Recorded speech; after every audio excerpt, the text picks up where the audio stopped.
Salut à tous, une fois n'est pas coutume, on va se tester le Team Magic Beetle Baja et ça ne va pas être un test strictement d'origine.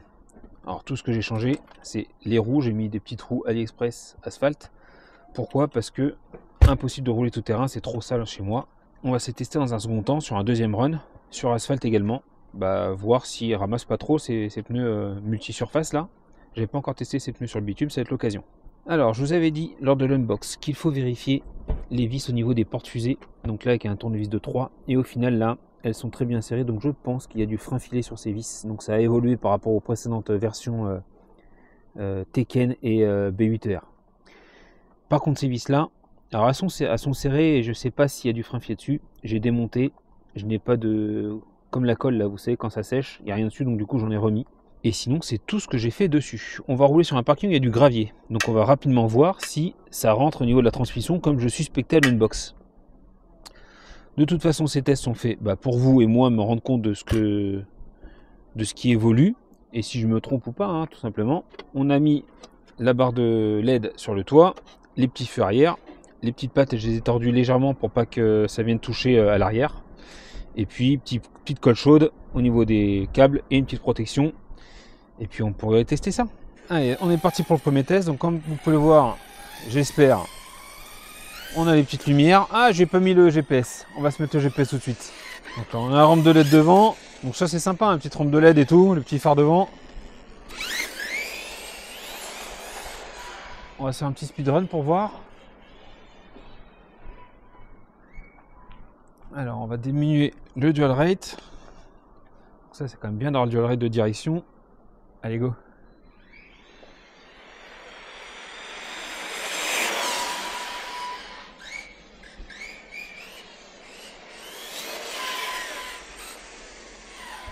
Qu'est-ce que ça dit au GPS?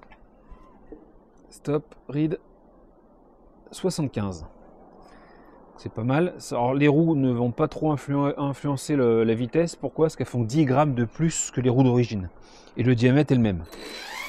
Donc ça ne sera pas à cause de ça qu'on va plus ou moins vite. Hein. On va retester après avec les roues d'origine pour être sûr, mais si c'est un flux d'1 km/h.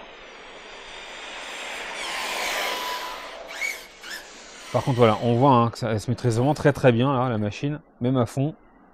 Deuxième passage, 71. Bon, donc pour le test GPS, on est dans les 75. Ils annoncent au moins 80. Hein. Alors la lipo doit jouer aussi, mais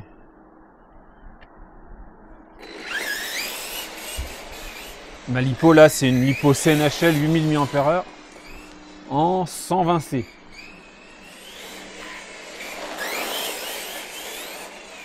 Par contre ça maîtrise très bien la machine là. Pour le bitume c'est très fun, c'est pas mal. Donc, on avait dit premier test en tout terrain, finalement c'est bitume. Mais on y viendra en tout terrain dès qu'il fera un peu meilleur. Oh là là, oui.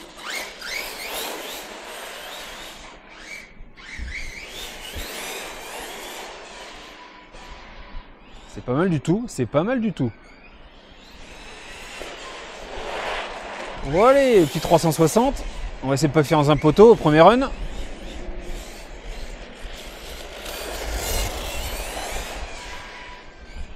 Alors c'est juste dommage qu'il n'y ait qu'un plot de carrosserie au final à l'avant là. Parce qu'on voit que la carrosserie n'est pas bien droite. On le voit, hein, elle est un peu de travers là. Je pensais que c'était moi qui l'ai mal positionné, mais non. Je l'ai enlevé pour changer la lipo, je l'ai remise, c'est pareil. C'est un peu de biais.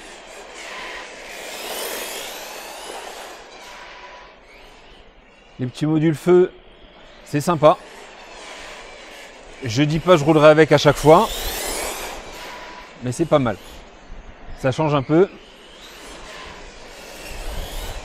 Réglage d'origine, là c'est pas mal hein, quand même. Hein. Parce que les pneus c'est du AliExpress, c'est pas dingue. Tu les trouves en promo à une trentaine d'euros. Là actuellement ils sont à entre 40 et 45 euros. J'ai juste rabaissé le centre de gravité là au niveau des triangles.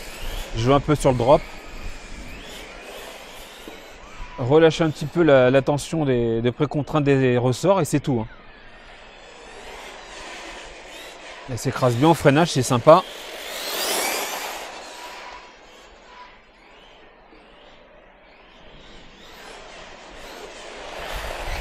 Ah, dommage. Donc les huiles sont très souples dedans. Pour le bitume, il faudra raffermir un peu, je pense. Parce que voilà, elle part facilement du train. Il manque un peu de motricité, je trouve. Mais au départ, c'est prévu pour le tout-terrain là.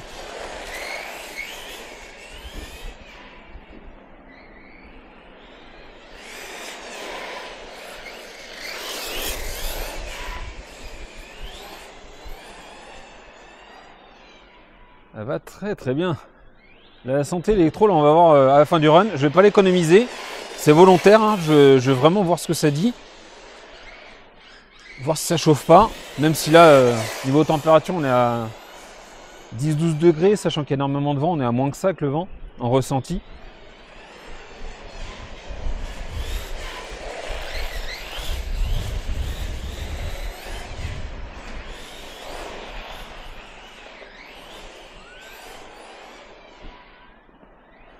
Et au niveau de la radio, je trouve le volant très très souple. Peut-être un peu trop souple, mais bon. Ça, c'est une histoire de feeling pour chacun. Puis c'est suivant les radios auxquelles vous êtes habitués.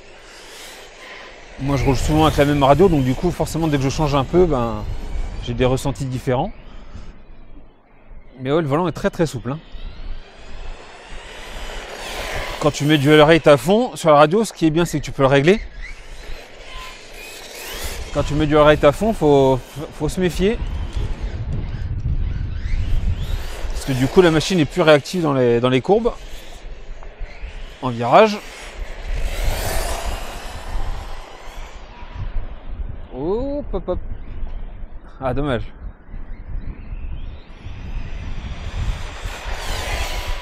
Ah, si, elle se maîtrise bien quand même. Hein. Franchement, bon délire. Bon délire. Allez, on regarde vite fait les feux. Voilà, on va allumer en fixe. En fixe, c'est très bien.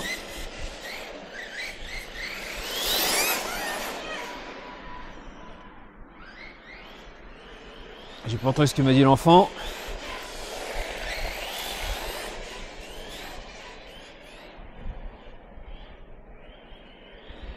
Ah, ça va super bien. Je pensais pas que ça irait aussi bien, que ça serait aussi maîtrisable sur le bitume. Pourquoi? Parce qu'on le voit, hein, c'est un petit cube la machine là. On a un empattement assez court, un empattement de buggy en 323 de mémoire, hein, 325 on va dire. Et une largeur de voie pas égale mais pas très loin, on est dans les 300, plus de 300. Donc ça fait quasiment un carré la machine. Ce qui rend la machine beaucoup plus difficile à maîtriser en virage. Et aussi en l'air. Moi je trouve en tout cas. Et ben là ça va très bien.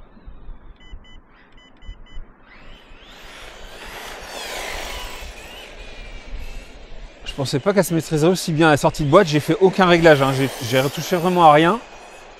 Si ce n'est, comme je l'ai dit, les ressorts. La précontrainte des ressorts, c'est tout. Hein.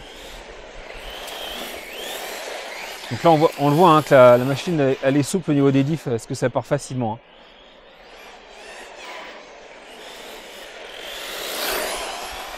Mais tu peux tout à fait t'amuser avec sur parking, ça c'est génial.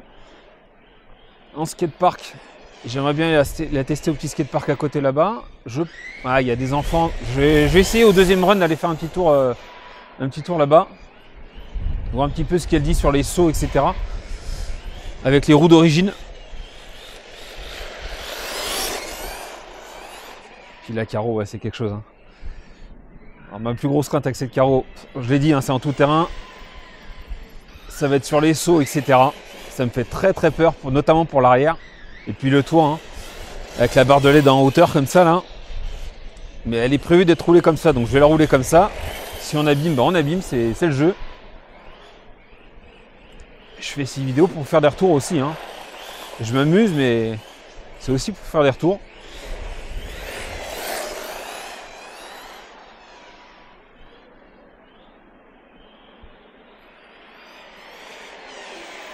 Comment elle s'écrase au freinage, hein. C'est chouette. Hein. Ah, qu'est-ce que ça va bien là. Je parle pas beaucoup, je profite là du run. et je me caille. Je me caille bien comme il faut. Bonjour. Ah, il y a des gens qui demandent des renseignements où trouver ce genre de machine. Donc évidemment j'ai conseillé les États-Unis. Hein, parce que en France il n'y a pas de vendeur. Donc évidemment je donne un peu tous les sites qui existent que moi je connais et chez qui j'ai déjà acheté.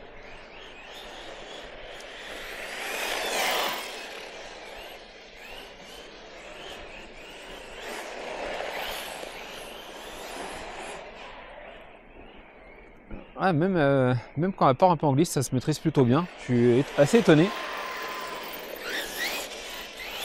Il faudra peut-être rajouter un peu de frein. J'ai essayé frein à 50% d'origine. Hein.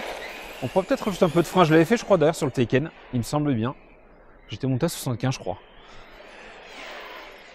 Et encore là, ça va bien. Sur le bitume, bon. On verra en tout terrain. On verra en tout terrain ce que ça dit.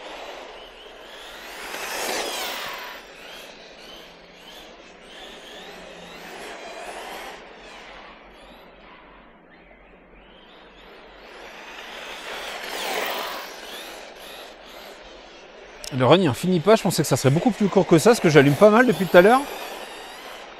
Pas mal de speedrun, tout ça.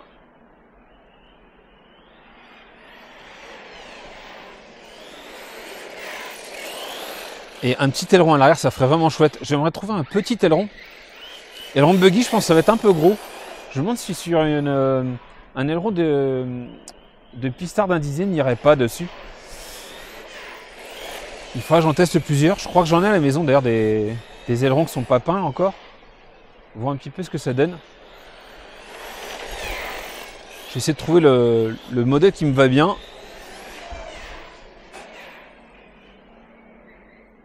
Hop là.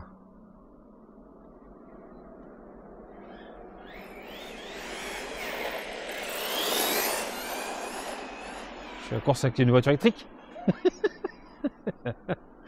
Ah, on peut rigoler quand même.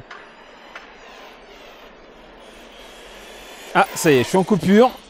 Allons voir un petit peu ce que dit la lipo. Alors vous commencez à le voir, je suis pas très dur avec les machines parce que je m'amuse facilement avec une machine. Et j'ai envie de dire heureusement parce que quand tu commences à plus t'amuser avec les machines, bah, je pense qu'il faut arrêter la RC. Mais je trouve toujours un intérêt, je veux dire, à telle ou telle machine. Et celle-ci me plaît bien. Pour un premier test à parking, alors qu'au départ, voilà, c'est une machine TT. Hein. Bah, ça va plutôt très bien, je trouve. Alors la coupure, on est à combien? Eh oui, j'y ai pas touché. Je voulais voir. Hein, et je vous l'avais dit à l'unbox. Hein, je vous conseille de mettre la coupure au maximum. Là, on est à 3,4. 3,4. 3,4, 3,3. Donc là, celle-là est beaucoup trop basse. Donc là, je vais me brancher en rentrant la carte de programmation. Remonter la coupure au maximum. Par contre, voilà, l'inconvénient de tous ces éclairages, etc., bah, c'est que tu te retrouves avec tout ça là. Donc moi j'ai essayé de le fixer au mieux, hein, mais je pourrais encore mettre des points de colle, etc. Mais là, le truc c'est qu'il faut que ça reste pratique pour le mettre et l'enlever. Donc je préfère laisser le câble un peu plus long et puis le fixer avec les sangles de lipo, plutôt qu'avoir des câbles qui se baladent au niveau de la transmission. Et enfin, dernière chose, je vais regarder au niveau de la protection pignon moteur. Et ben on voit qu'il n'y a rien qui est rentré. Donc ça a l'air de bien protéger. Ça ne me dérange pas de m'être trompé. Hein. Je préfère m'être trompé plutôt que me rendre compte au bout du premier run qu'il y a des cailloux dedans et que je pète quelque chose. On verra dans les prochains essais si ça se passe toujours aussi bien. Les pneus ils n'ont pas chauffé. Il fait quand même vraiment froid. Et comme vous pouvez le voir en diamètre, on est à la même taille. Ça je vous en millimètres et en largeur c'est la même. Sur ce, je vous souhaite à tous et toutes une très bonne journée et comme d'habitude, bisous, caresses, salut!